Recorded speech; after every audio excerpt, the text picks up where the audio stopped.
Let's do this, and we're gonna get it all back.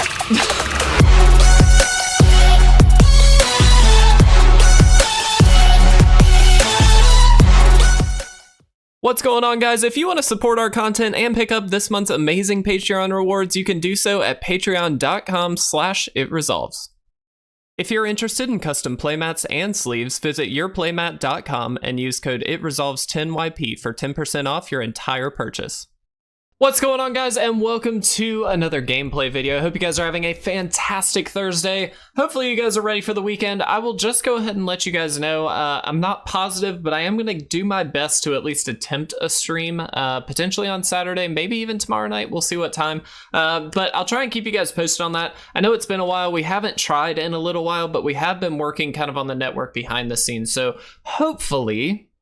fingers crossed, we can actually make that work, but I'll keep you guys posted on that, so do not worry, you will hear from me. But regardless, let's jump into today's deck. So you'll notice there are some similarities between this deck and some decks that we've played over the last few weeks in Historic, specifically the Unburial Rites / Mizzix Mastery kind of Reanimator builds.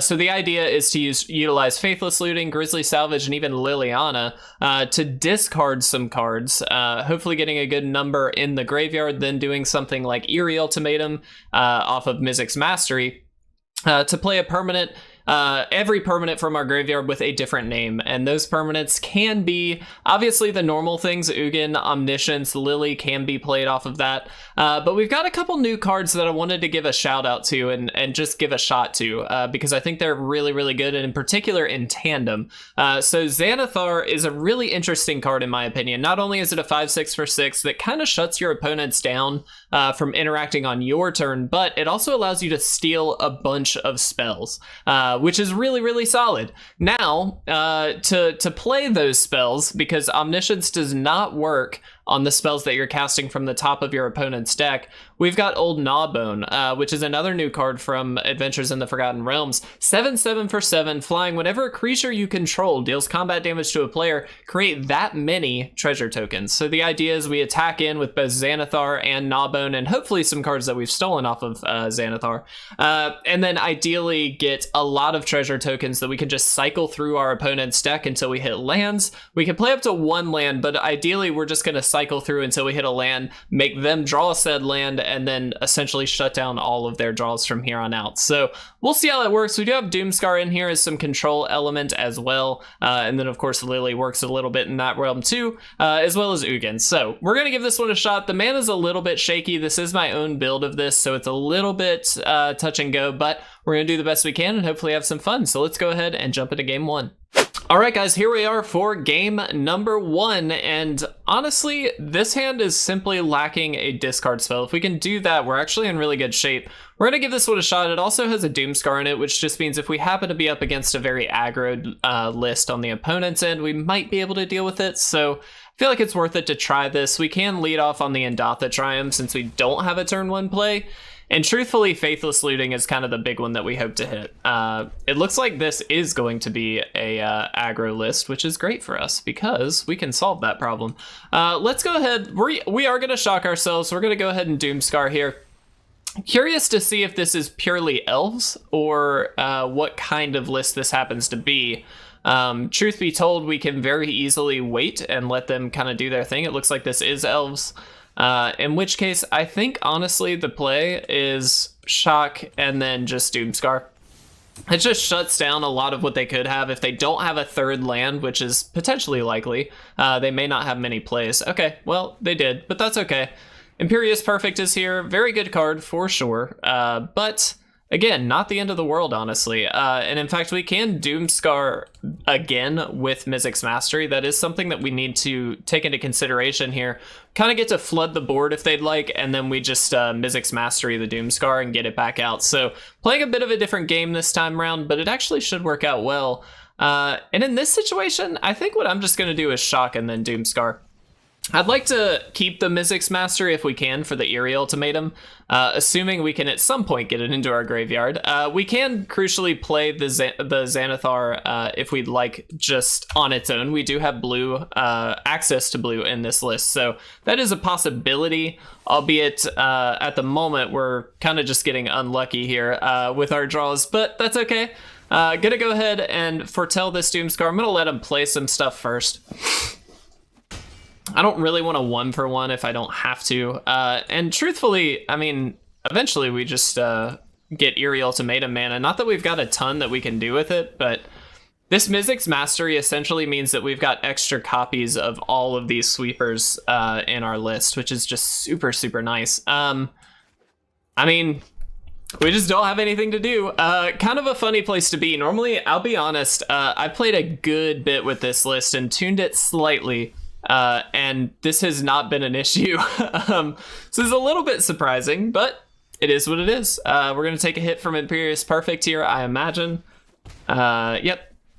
And can we get something? Okay, Ugin is fantastic. So this is absolutely perfect. That solves the problem. This has not been a very good showcase of what this deck can do, but it is a good showcase of how well it deals with elves, which is a very problematic strategy for this list. So we're actually doing okay. I wouldn't be too surprised if the opponent does give up here at some point. The only thing I'd be worried about is Crater Hoof. All right, there we go. We got it, guys. Heck yes. All right, so we did it. I love it. Let's go ahead and jump into game 2. And here we are for game number 2, and this is a very strong hand, honestly. We've got turn 1 Faithless Looting with Grisly Salvage and the Eerie Ultimatum and Unburial Rites in hand, so hopefully we can hit some good stuff off the Grisly Salvage, which would put us in really good shape to make this happen. So, we don't actually have to shock ourselves here. We don't have, oh, pardon me, we do not have the turn 2 Grisly Salvage, something to note. We do not have green in our hand, but hopefully we can fix that. I think actually it's putting these two back. The reason being, this opens up both options for us. So if we do get a creature in the yard, we're good there. If we don't get a creature in the yard, we've at least got kind of something started with the Eerie Ultimatum. So we're kind of treading in the middle ground a little bit here, and we probably should have played the black land, but that's okay. Misplaying a bit here, but that's cool. I'm not going to shock myself. I'm going to allow this to kind of happen, and we'll get this Faithless Looting off this next turn. Crucially, we are against a really interesting deck, in my opinion, but it is the Gates deck, which is not super scary, in my opinion. Generally speaking, obviously there are situations it is, but so far it's not been too bad. So we'll go ahead and do that. This gives us Unburial Rites next turn, which is fantastic. Okay, I mean, that is fine. Let's do this. Let's go ahead and get Old Gnawbone out here, which is fantastic, and we'll just go ahead and throw this Stomping Ground out. Nice that Blood Sun kind of makes this a non-issue. Granted, it is very good for them with the gates, of course, but we don't really have to shock ourselves anymore, so that's good. Do get to draw a card, and we drew an Unburial Rites, which is fantastic as well. So we actually, no, we'll just go ahead and do this. I was thinking we could do both, but this does have to be in our graveyard, so unfortunately we couldn't. Now, of course, if this does die, we do just get another Unburial Rites back. So if they happen to have another Shatter the Sky, it's not the end of the world. Kind of love that about Unburial Rites, is that once you can get to 5 mana, you can just play it from your hand and you're good to go. Doesn't really matter. Yep, they're going to do it again, which is fine. We'll play you, of course. Now, of course, we can do a little bit more. So let's do this. We'll steal this land here. Got some good stuff. Let's go ahead and just keep playing Old Gnawbone as best we can. I mean, we might as well, right? And then next turn, I mean, we're getting close to Eerie Ultimatum mana at some point here, so even if they kill this, we get to Eerie Ultimatum, pull Omniscience as well as the Old Gnawbone if they kill it again, and then we're just in really good shape. There's the Mizzix Mastery as well, so let's throw this out. So here's the question. Do we just want to Faithless Looting for now? We do have an Eerie Ultimatum, yeah, in the graveyard, so We can actually do this. So let's Faithless Looting first. This gets Xanathar in the graveyard as well as a land. And what that means for us is a little bit more value, which is always good. So let's do this. Let's hit Eerie Ultimatum. And let's see what happens. They could have a Settle the Wreckage. That's a very distinct possibility. If they do have Settle the Wreckage, we don't actually have anything we can do about that, which kind of sucks. Okay. That is actually not the end of the world because we just get to cast Eerie Ultimatum off of this anyway. Okay, so the question is, do we want to keep building up our yard or just go for it? I'm going to just go for it.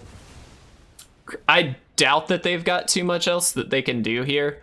And this gets us into a really good position. So that's pretty good. Yeah, we'll put this in there. And I mean, here we are.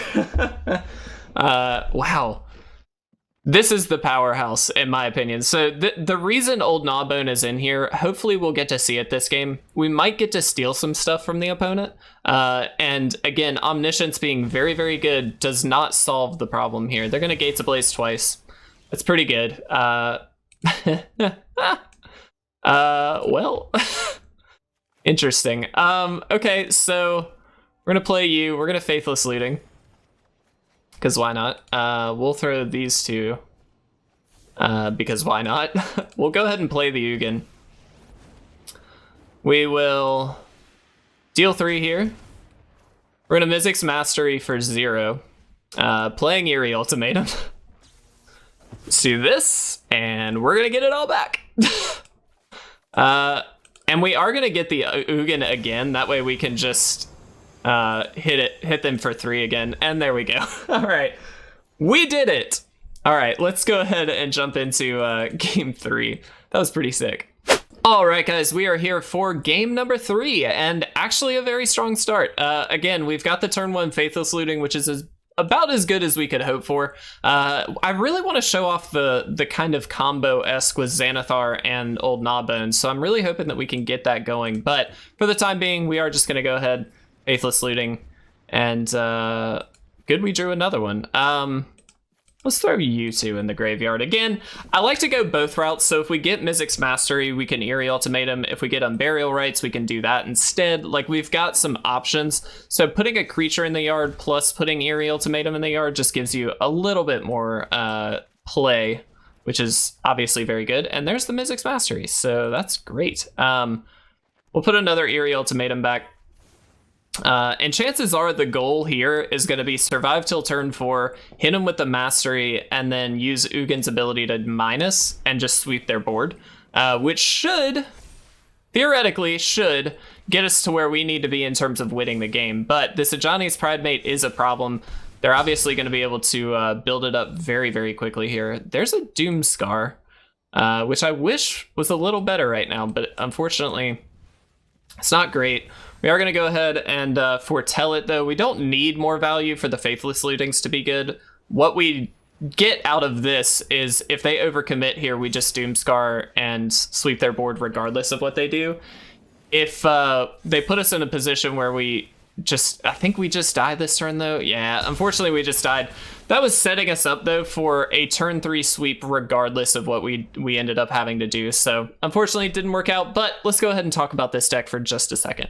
All right, so how does this deck operate? It's very interesting because unfortunately we didn't get to see it there, but the key behind making this deck really go off is getting Xanathar down as well as Old Gnawbone, dealing some damage, and then theoretically being able to cast whatever you need to off of the opponent's library. I did in practice, I did get that to work, albeit I would argue before that happens, a lot of times the opponents concede anyway. So I think this is just a very over-the-top deck. That isn't quite as consistent as maybe you'd like it to be. I think that's kind of the problem with it. It is very fun, and it's a Reanimator list, and you know I love Reanimator, but I think this needs a little bit more fine-tuning. I want to build around Xanathar. I think it's a really cool card. I'd like to see what other people are doing with it. I haven't looked yet, but I would like to kind of see that and maybe build around some of that a little bit more. But regardless, I really love this deck. I really appreciate you guys watching it. I hope, again, this has brightened your Thursday ever so slightly. But thank you guys so much for watching. I really appreciate it, and I'll see you very soon for some more historic gameplay.